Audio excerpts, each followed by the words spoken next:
بسم الله الرحمن الرحیم.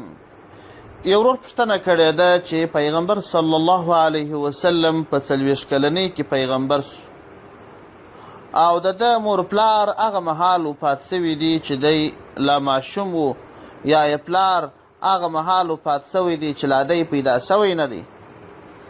نو د ده مور پلار په کم مذهب کې و او هغه مذهب باطل و او کیا؟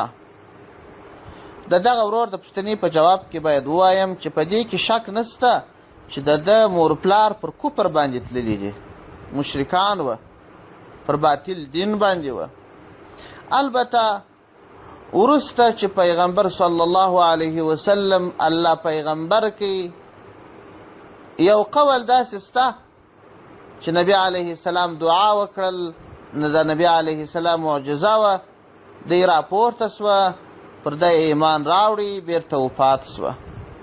خو د جمهور علماو مذهب دا دی چې د نبی علیه السلام مور پلار دا پر کفر وفات سوي دي او مشرکان دي.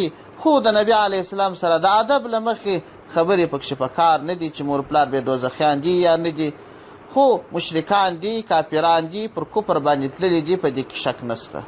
او په دې کې هم د الله حکمت دی چې دا مور پلار یې پر کفر باندې تللي دي او هماغسې کافران وه. والسلام علیکم ورحمة الله وبرکاته.